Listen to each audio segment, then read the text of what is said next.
Es transparente, está a la vista no solamente del almacenamiento de datos en nuestro centro de monitoreo del billetaje electrónico, sino que va a estar disponible para todos ustedes. Mañana vamos a hacer un informe seguramente más detallado de lo que ha sido el primer mes del billetaje electrónico al cerrar hoy a las 24 horas. Y ahí vamos a ir, digamos, monitoreando no solamente día a día, semana a semana, sino mes a mes y finalmente año a año, cómo se comporta el transporte público de pasajeros. Eso nos va a permitir tomar decisiones muy importantes, no solo a nivel de gobierno, a nivel de Estado paraguayo, independientemente de quién sea gobierno. Va a ser importante esta herramienta de la tecnología transparente a la vista de todos para hacer los análisis donde tenemos que mejorar. Hay demasiadas cosas para mejorar, pero hoy también este decreto que ha firmado el presidente nos permite formalmente sentarnos a la mesa a trabajar, y el diálogo es la herramienta. Nosotros vamos a dialogar con todos los sectores, pero hoy queremos traerle esa tranquilidad al usuario que no va a subir el pasaje y que vamos a encaminar los procesos para que la tarifa tenga un formato muy, pero muy objetivo. Una vez reglamentada la ley, ¿la tarifa sería la misma, ministro, o sería algo diferenciado? El decreto establece un consejo asesor de la tarifa y ese consejo asesor tiene la indicación en el decreto cómo va a estructurarse, va a estar comandado por el viceministro de Transporte, que es la entidad rectora de estos temas. Entonces, él va a convocar el viceministro a esta mesa una vez que se recupera. Está un poco enfermito hoy el viceministro. Esperamos su pronta recuperación. Se habla mucho que hay varias instituciones que regulan el transporte público, DINATRAN, el viceministerio, y hay un debate en torno a ello para crear una sola institución. ¿Cuál es la posición del ministerio con respecto a eso? Esa es una posibilidad justamente dentro del debate que les mencioné hace un rato de que tenemos con varios parlamentarios de ver cómo unificar lo mejor posible los criterios en el transporte. Hoy en día está delimitado, DINATRAN tiene que ver especialmente con el transporte de mediana y larga distancia, el transporte de cargas y demás, con los controles de esos, pero necesitamos unificar los criterios categóricamente. Esta noche se va a tener también un impacto de cuántos usuarios o pasajeros fueron afectados por la regulada, ministro, también, ¿eso se estudia y se analiza? Vamos a tener esos datos, seguramente mañana vamos a compartir, por ejemplo, el comparativo de este lunes y este martes, comparando con el lunes o martes de la semana pasada. Y ahí se puede, o sea, los números son claros y no son debatibles, o sea, los números nos van a mostrar claramente cómo estamos. Con el billetaje no se puede mentir con respecto a... No se puede mentir. La Cetrapan en un comunicado había dicho que son menos los pasajeros ahora. ¿Hay posibilidad que reduzca el subsidio al pasaje? Son menos pasajeros principalmente desde el COVID. Recuerden que primero en la fase 0 se prohibió totalmente el transporte público, después fase por fase. Primero se permitió que pueden llevar solamente pasajeros sentados, luego se permitió creo que hasta 10 parados, luego conforme al tamaño del bus hasta 16 si es el bus más grande. Entonces hoy esa es una limitación que tenemos en el transporte que digamos... Anteriormente, antes del COVID, obviamente en horario pico, ellos llevaban mucho más pasajeros que 16 parados. Bueno, se pretende también, y hablaban hoy de que el subsidio se ha adjudicado al billetaje, por ejemplo, a las personas que usan las tarjetas. ¿Eso es una posibilidad factible? Vamos a estudiar todo eso dentro del Consejo Asesor de Tarifa, que para mí es una herramienta demasiado importante que hoy el presidente a través del decreto nos permite. Fue una sugerencia hace mucho tiempo que hoy consolidamos con el señor presidente y va a ser una herramienta para trabajar con los gremios del transporte y especialmente con las instituciones del Estado que precautelan los intereses del usuario, que tenemos que darle las mejores condiciones de transporte y al precio más barato posible. Si bien la cancelación del itinerario tiene un procedimiento un poco más extenso, ministro, mucha gente cuestiona las ínfimas multas. ¿Qué se responde a eso? Y tal vez la nueva ley que podemos debatir con parlamentarios pueda incluir una mayor multa conforme a la infracción que comete. La regulada como tal es motivo, es causal de cancelación de itinerario. Así que vamos a ser estrictos en la aplicación. Nosotros tenemos bus a bus en nuestro tablero, podemos ir mirando cómo están. Siempre se habla de las multas.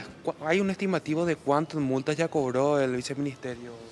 No tengo los datos precisos, discúlpeme, pero es el viceministro de Transporte y su equipo que puede tener esos datos. Yo sé que hay cierto tipo de multas que llegan hasta 14 millones, y hay otros que son de algunos cientos mil guaraníes. Depende de qué tipo de infracción. Ministro, una vez que se reglamente este nuevo proyecto de ley, ¿ya se tiene un estimativo de cuántos transportes podrían estar operando para el área metropolitana y central? No tengo eso. Seguramente el día de mañana el equipo técnico del viceministerio ya va a empezar a tener reuniones con la gente agremiada en los transportes escolares a los efectos de ver la dinámica, ver cómo se puede empezar, por lo menos con un plan piloto con ellos en ciertos sectores, que desde hace tiempo sabemos que falta transporte de pasajeros. Esta ley nos permite paliar eso momentáneamente y después seguramente van a ser itinerarios a ser licitados oportunamente a través del Viceministerio de Transporte. Ministro, ¿un mensaje del gobierno para los transportistas? Y que para nosotros es importante que el usuario, el que va todos los días en el colectivo a su lugar de trabajo o que tiene que ir al hospital o a la escuela, tiene que tener las condiciones de dignidad para poder llegar a tiempo, en condiciones. Por eso pedimos a los empresarios del transporte esa responsabilidad en un momento muy crítico donde tenemos que ponernos todos la tricolor bandera y defender y salir de esta crisis de salud, ayudarnos mutuamente para que podamos salir de esta crisis cumpliendo las normas sanitarias en el transporte público hoy en día y bueno, garantizarles que no va a subir el precio del pasaje, en este caso a los usuarios. Por último, ministro, además de las multas del ministerio, ¿pueden emprender acciones legales contra los transportistas o no? Sí, como la cancelación de la licencia, por ejemplo, en casos que así amerita, claro que sí. Ministro, ¿quiere repetirnos de qué se trata el anuncio de hoy? Hoy anuncié, creo que básicamente... Entonces, en primer lo que lugar, menciona que no el va a ministro subir el precio del pasaje para el Arnaldo Vins usuario. con relación, En por segundo supuesto, lugar, a de que los... el presidente hoy promulgó una ley sancionada por el Congreso Nacional que establece la posibilidad de utilización de los buses de transporte escolar en zonas o en lugares donde no se está cubriendo con el transporte regularmente.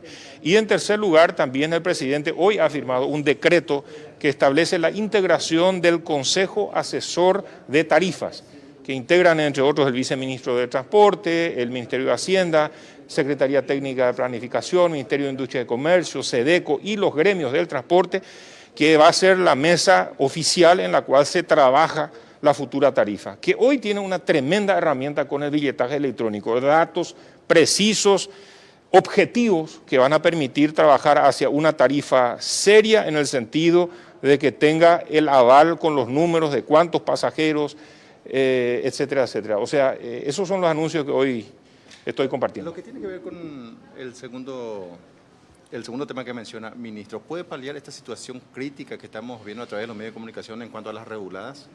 Efectivamente, hoy hay una escasez de servicio para la demanda del usuario. Se ha visto eso, no solamente hoy, ayer, en días pasados también. Y hoy se promulgó la ley en su artículo 7 establece que hay que reglamentar la ley para ver la forma en la cual se va a aplicar. No es que mañana ya podemos aplicar, ahora el equipo técnico, jurídico, el viceministerio va a dedicarse a reglamentar la ley, vamos a poner eso a consideración de la presidencia para poder hacer esa reglamentación y luego ya avanzar sobre la implementación. Ayer con el anuncio de la salida de buses de la Armada como la de la patrulla caminera, decían la gente que es más o menos una anuencia del gobierno a los transportistas. No, es una anuencia del gobierno a la necesidad de los usuarios. Para nosotros es importante que el que tiene que llegar a su trabajo, que tiene que llegar al hospital o que tiene que llegar a la escuela, que pueda llegar.